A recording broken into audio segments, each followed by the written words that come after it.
Енді әсем тұрып айтқаны бар, енді кішкене бір интрига ұстасаш, бүйтсеш, сөйтсеш, Заринаның алдына қасына қарай отырып алып, Заринаның одан кейін барып сөйтме істесеш деген се. Одан кейін барып шешіміңді айтасың, некемін айтасың. Өтірік әділетке Мадина именно сондай жағдайда өтірік айтасың. Мысалға мен айту керек, сөйлеу керек деп. Әсем бір минут.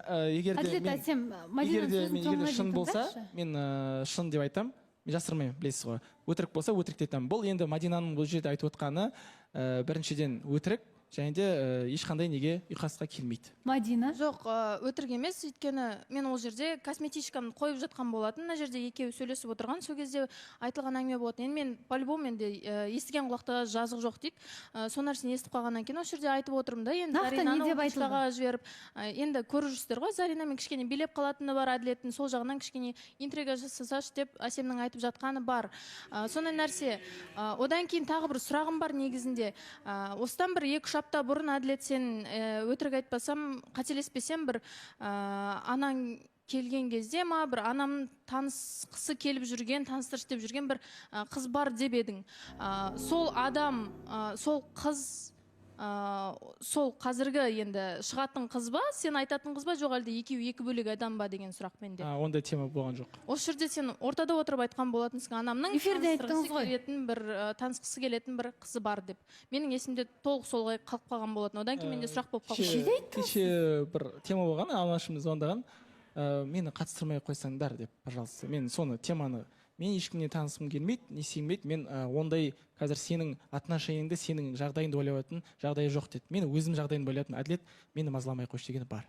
Мен сізге былай айтайын, әділет. Қазір Мадинаның айтып отырғаны 2 апта бұрын айтылған қызбен кешегі айтылған қыз. Иә, сіз 2 апта ма уақыт бұрын сіз айттыңыз, мен анаммен таныстырғым келетін қыз бар дедіңіз. Бұл бір. Анам танысқысы келеді, ол қызды ұнатады дедіңіз. Одан кейін кеше де айттыңыз. Анама ұнап жүрген және маған да ұнап жүрген бір қыз бар дедіңіз. Сол 2 қыз бір қыз ба деп сұрақ қойып отыр. Және біз анаңызды қатыстырып отырған жоқпыз. Жай ғана сол сұраққа жауап берсеңіз, сол бір қыз ба? Біріншісі ұнап жүрген дегенде қалай? Просто танысып көрейік деген болған. Ұнап деп айтқан жоқ.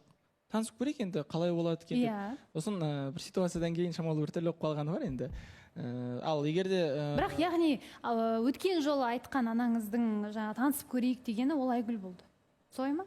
Иә, просто айтады да, әділет сен балам саған не болған деді. Болды ғой, сен біреудің негіне қатысың жоқ. Әділет сен есің жи. Может ол албышу шығар. Бірақ та мен сенің кез келген неңді қолдаймын деді. Қандай решение қабылдасаң да, мен қаяқтан сені аттап өтпеймін ғой деді. Мен всегда қолдаймын деді. Сенің өзің өмірің тұратын, мен емес, ертең мен айтсам, ертең айтасың ғой дейді. Ой, сіз айтып едіңіз ғой бірдеңе деп, мені қатыстырма деді, короче. Ал кешегі айтқан қыз басқа қыз? Иә. Егер әңгімеге өзіңіз анаңызды қатыстырмасаңыз, біз тіпті анаңыздың мазасын алмаймыз да, тіпті сөзге де алмаймыз. Кешегі эфирден кейін айтқаны ғой енді маған. Иә. Мадина? Жалпы енді әділет сені білеміз ғой, эфирдің сыртында да, ішінде де өзің бір қалыпты ұстайтын, өте орны бөлек адамсың да, негізінде өзінің орның бар.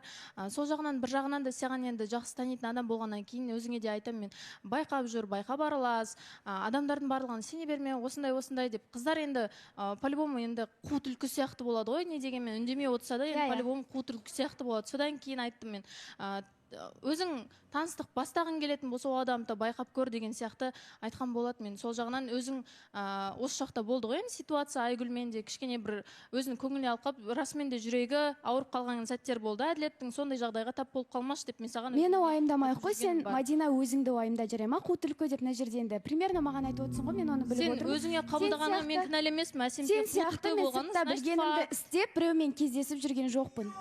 Неме дейді? Сол үшін тыныш отыра бер. Менің тілімді қышытпай тыныш отыра бер. Неге? Жоқ, бүгіннен бастап былай жасайық. Кім осылай айтады? Мадина, Әсем, қандай нәрсе туралы айттыңыз? Сыртта кіммен кездесіп жүр Мадина? Дәлел болса тіпті жақсы болады. Оны сыртта бір кісімен кездесіп, сол кісінің қасында болды деген әңгімелерді естідім. Әңгіме? Бекзат екеуі. Өткен жолы талқыланып айтылды ғой.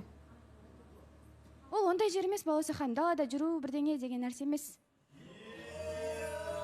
сіз Бекзат пен Мадинаның өткен жолы осы жерде айтылғаны талқыланған Иә, оны дүниесін Бекзаттың өзі де айтып отырсыз. Иә. Сіз дәлелсіз, дәлеліңіз бар болса, маған Дәлелім, міне Бекзат өзі сөйлейді қазір. Енді кім әсем айналайын, құрсын өзің қораға кетіп баратып, басқа біреуді қораға алып баратқаның ше. Ондай ештеңе, андай сен айтқанда бүйтіп қапылтатындай ештеңе жоқ құрсын. Бірақ та сен енді бүйтіп просто қатты ерсі қылып айтып жатсың да. Просто енді қазір Мадинаның өзінің парасы бар, өзінің жолы бар, сондықтан андай арты ой салмай ешкімге ұят болады. Артық ондай ештеңе болған жоқ. Алдында өзім айттым ғой жерде. Содан кейін болған әңгіме болса. Одан кейін емес. Одан кейін болмаса оның қандай маңызы бар? Қатысушылар, бұдан кейін әйтеуір жауап қайтару үшін біреудің өткенін біз білетін әңгімені қайтадан айтып отыратын болсаңыздар, маған керек жоқ. Просто қу түлкі деген Одан кейін қу түлкі деп кімді айттыңыз? Жоқ, мен жалпы енді қыз баласын айтып тұрмын, болмаса енді кішкене қулау келеміз деп соны айтып жатырмын. Ал мен оның өзіне қабылдап қалғаны, өзін, значит, сондай деген сияқты өзіне қабылдағанын мен кінәлі емеспін. Иә, енді қу түлкі деп жатыр ма? Мадина айта ма солай?